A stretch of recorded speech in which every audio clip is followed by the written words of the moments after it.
Pero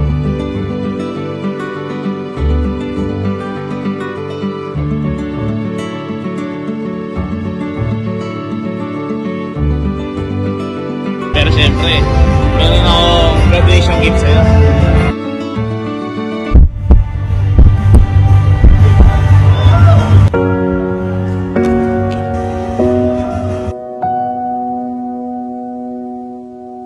So, napaka-espesyal po ng araw po ngayon, lalo na po kay Kalo, dahil ngayong araw po magaganap na yung graduation ni Kalo. Yeah!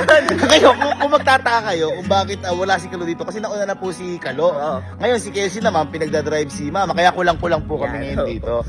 At syempre, kaya kaming dalawa ngayon yung nandito, nagpaiwan. Syempre, hindi naman po pwedeng walang surprise tayo sa pinakamalapit natin pinsan. Syempre. Ngayon, boy, hindi mo rin alam. Eto, boy, kasi si Kalo, diba? Sa hindi po nakakaalam, si Kalo, meron po siyang nanay na nasa ibang bansa. Si Tita. Si Tita, yun po yung kapatid ni Mama. At si Tita po kasi, hindi na po makakauwi papunta sa graduation ni Kalo. Tama. Kasi, sabi ko nga po sa inyo, sobrang hirap ni Kalo. Di po niya alam kung gagraduate po siya talaga. Oo. Kaya, siyempre, practical, wag na lang tumuloy kasi baka mamaya hindi... Baka masayang lang. baka masayang lang yung flight. At saka, siyempre, mas masakit kay Kalo na umuwi si Tita, tapos hindi pala siya makakagraduate. Ngayon, boy, kinontak ko ngayon si Tita. Nausap mo? Oo, si Tita, yung ano ni Kalo. Oo, ano sabi? Ngayon, boy, ito yung nangyari, may papanood ako sa'yo. Hi, Tita! Hello, Tita. Welcome back po. Ito. Siya! Sinundo! Akala ko hindi uuwi! Boy, nakipagkutsaba sa akin si Tita na kahit ano mangyari, graduate si Kalo o hindi, uuwi si Tita para sa kanya. Kaya, bago pa lang exit interview si Kalo, andito na si Tita. Ay, habang Oo. malasasyak yun. Kaya na, kasi ang alam po ni Kalo, hindi na po talaga uuwi si Tita. Oo. At okay lang sa kanya, tanggap niya yun kasi alam niya rin yung pinagdaanan niya at alam niya rin yung senaryo niya. Boy, may iyak Oo. yun. Kaya, boy, alam mo ba, Oo. nung nagiinuman tayo doon, Oo. na, ewan ko, baka lasing na kayo nun. Eto, tinan mo, sinabi ko pa kay Kalo na titignan ko talaga kung alam niya na makakauwi o hindi. Tinan mo, ito. Kailan may Di ka graduate ka mag-isa, alas Tita. Ha? Ay, si Kyle na lang ang paanuin mo. Kayong dalawa. Nakala pa kayo yun. Si Tita Putin. Yan. Boy, baka maiyak yun. Oo. Alam mo naman yun. Kaya boy si Kelsey at saka si Mama, magkakasama na rin doon. Kasama si Tita Ellen. Ay, boy. Boy, ako, wala na akong maibibigay kay Kalo na kahit na ano pang graduation gift. Ito ang pinakamagandang graduation gift. At saka ito, Diyan boy, siya pinakamagiging masaya. hindi lang ako yung nagkaroon ng gusto. Si Tita Ellen pa ang nakipagkuntsaba sa akin para dito. Kaya, halo, congratulations. Papunta na kami dyan. At alam mo ba ang plan dito, Ellen? Ano? Surpresahin si Kalo pag paakit na siya mismo sa stage. Uy! Lalo magugulat yun. Tara.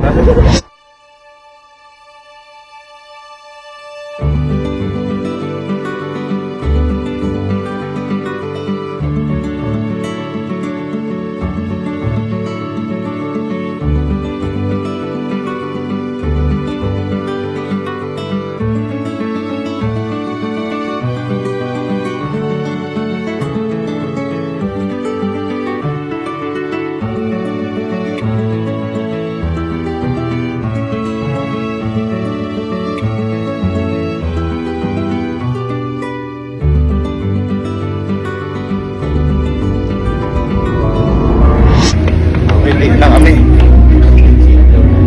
Andito na kami ngayon, late kami.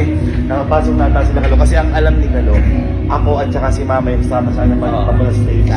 Basta boy, kayo nang bahala, kontakan tayo. Kapag malapit na, kayo nang bahala kayo dito. Sige. Kayo magpupunta doon. Tapos ako, hindi ako akyat. Pamitigahan si Kalo kapag malapit na kami sa stage. Sige. Bago mo namin. Saan po pwede pumasok? Dito po. Pwede po, pwede rin po. Pwede rin po dito. Boy, kayo na bahala.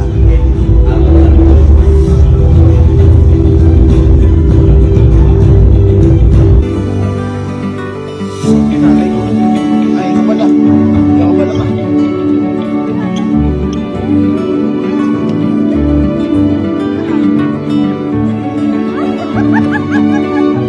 Tatas ka lang.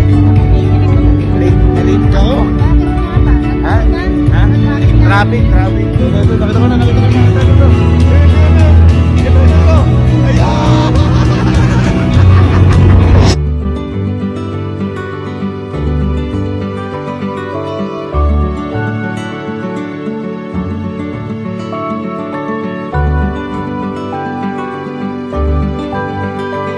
Isang bagsak.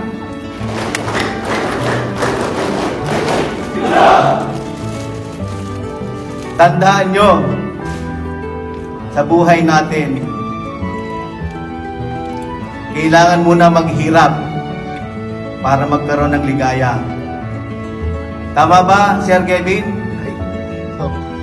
I heard that in one of his right. Kailangan talaga duman muna sa hirap bago nyo alingin. Gulat ako. I love you, CEO.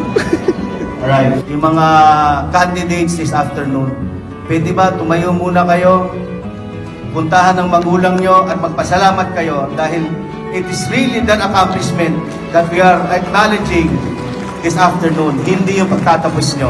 Puntahan nyo, you're free to go. Naiiyak ka na agad. Dala pang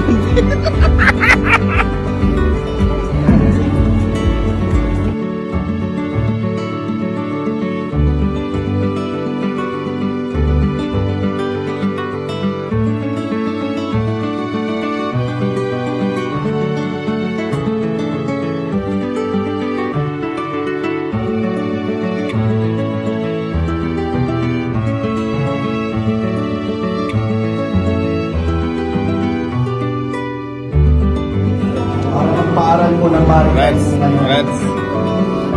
Dahil pamahan.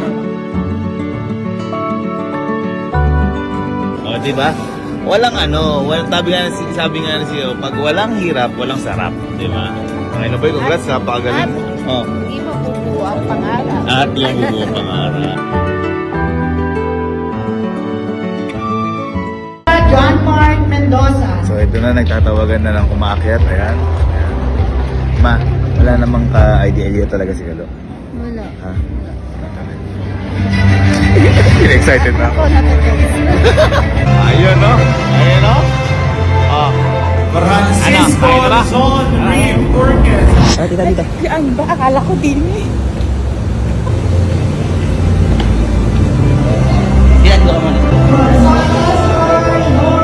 Aba, Timbe! Gonzalez Castelo. Oo. Boy, kumbaga ako tatay mo ngayon? Oo. Ganun ba yun? Boy, pero syempre, meron akong graduation gift sa'yo. Garopo. Angas paro, malapit ka na par. Ito na hinihintay mo. Pero par, sabi ko nga sa'yo, may graduation gift ako sa'yo. Ha? Hindi boy, sa bahay na lang. Okay lang sa bahay. Ayun.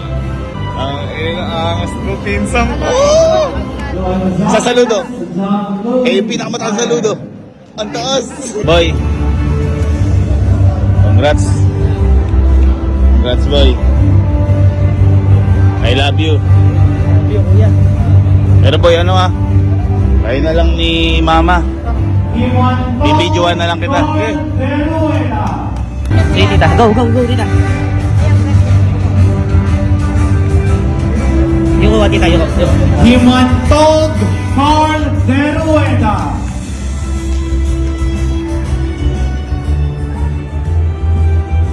Go tita, go tita, go tita, go tita. Go tita.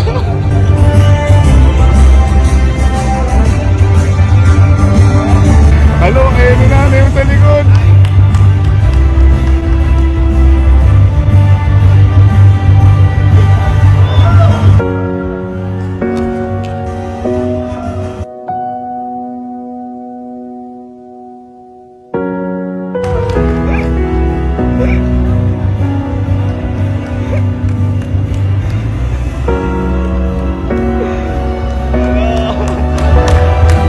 Yan yung regalo namin sa'yo. Eh!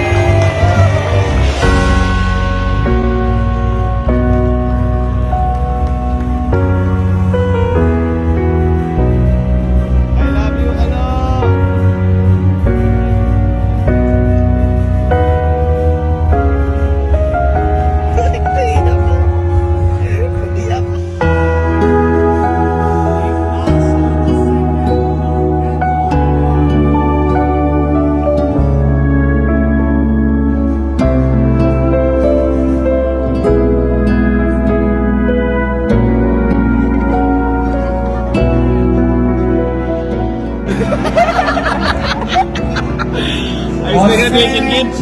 Ayos na graduation gift.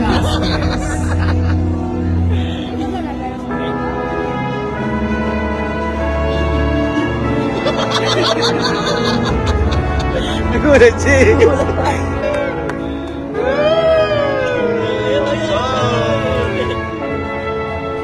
Ayos ba? Paano yung picture? 1, 2, 3. Tama nga yung mga magulang natin, no? Sinasabi nila, bata pa lang tayo na ang pag-aaral ang pinakamagandang regalo na matatanggap nila. Kahit sa likod na to, ay para sa atin din naman ito. Dahil ang kasiyahan lang naman nila ay ang matupad ang mga pangarap ng anak nila.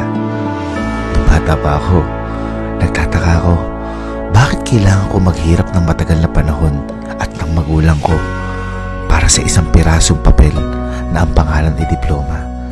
Pero hindi mo namamalayan, kaya ka pala hinuhubog ng pag-aaral at ng matagal na panahon para maintindihan mo na hindi lang ito piraso ng papel, kung hindi, ito ang resibo ng lahat ng tagumpay mo sa kabila ng lahat ng paghihirap mo. Kaya lagi mong tandaan, kailangan mo maghirap para makamit ang sarap. Patungo ito lahat sa iyong pangarap.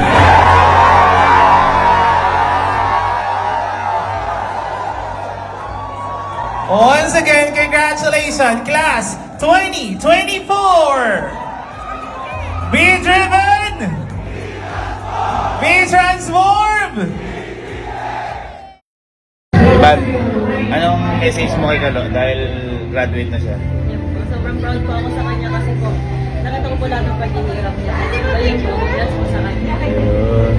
Kaso graduate na siya, di ba pinasagutin? Ay!